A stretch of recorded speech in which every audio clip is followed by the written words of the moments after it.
Hi there, I wanted to record a quick video to outline a year of being a widow, which I am a widow for a whole year come this Sunday.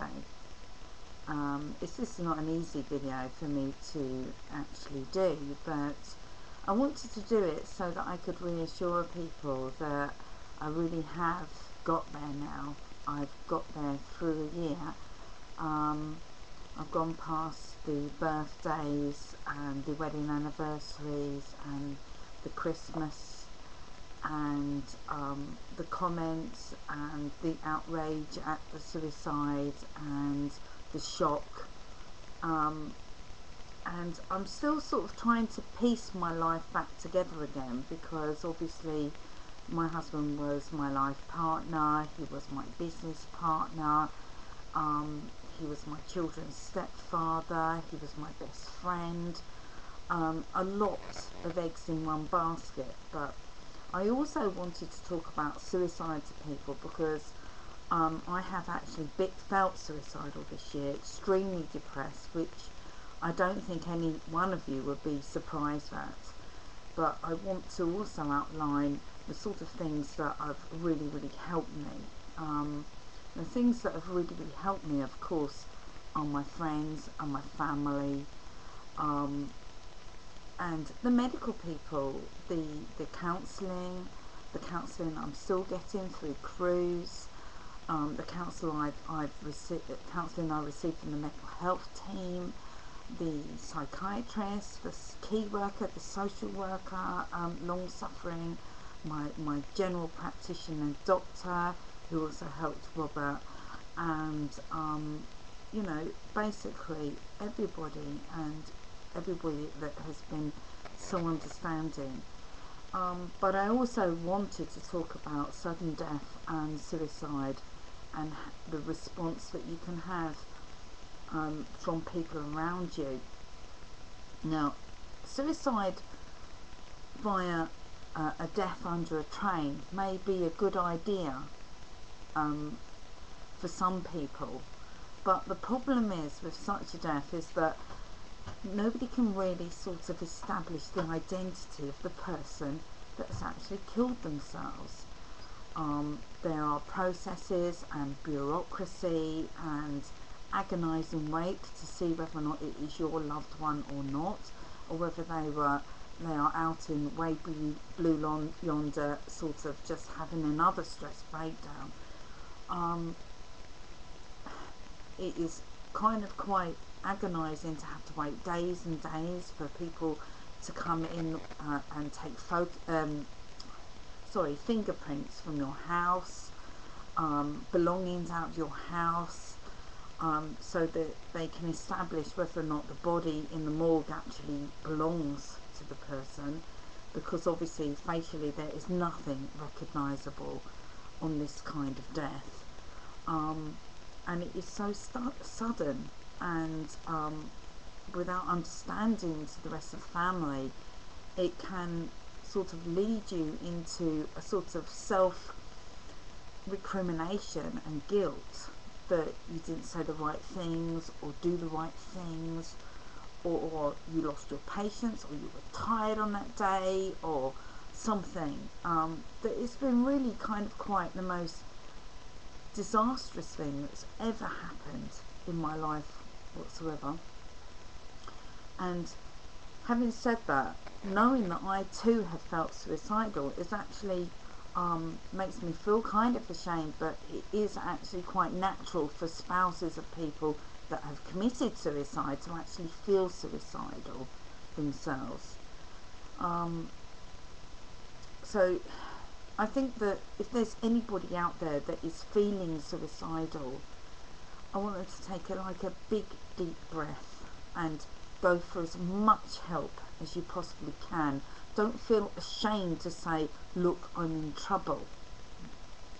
I felt certain aspects really quite frustrating this year, insofar as the people that are supposed to help you may be trained in listening skills, but they don't actually help you in any practical way.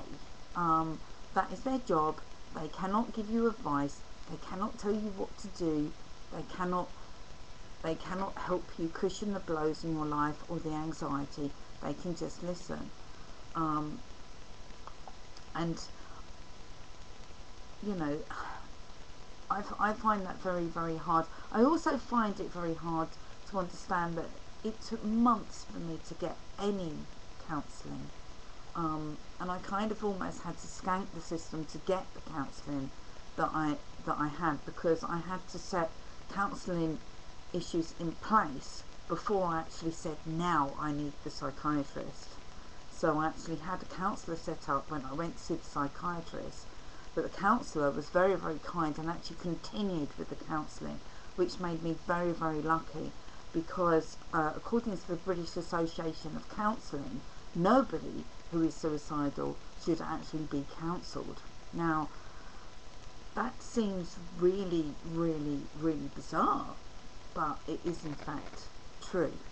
And I know that it's true because, ironically, if you look just slightly above my head, oops, not at the mirror, at the gold thing there, that actually is a psychology degree. So here we have somebody that has got a psychology degree who's actually become suicidal and actually seen somebody be suicidal.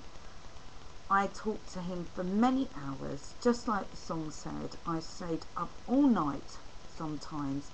I watched this man for 2 years, and even longer than that, because actually 9 years before he actually voiced to me that he was suicidal. Also, another process that was really annoying is that we had to go to a coroner's court, which is a public court, and there was the press there, and the annoying things that were said around the suicide. Like, one friend actually said that I drove this man to suicide because I rang him up so much. But I defy anybody, if they've got a spouse that is suicidal, of course you're going to ring them up and say, honey, are you alright? I'm worried about you. Of course you would be worried about them. But this man completely disregarded, and, well, it was defamation of character, really. That's what it was. He said that he'd known Robert for 25 years. He hadn't known my partner for 25 years.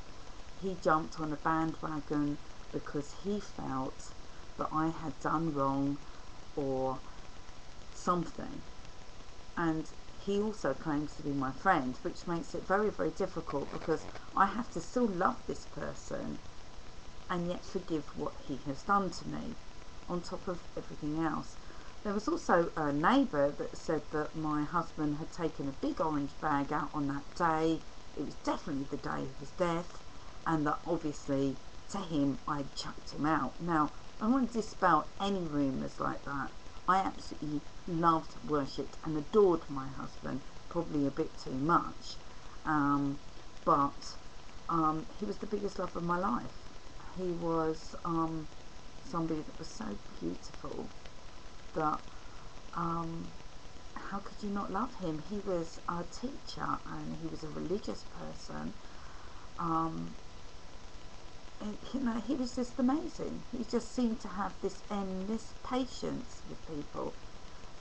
He was the one that helped me get the degree. He was the one that told me I could go to university.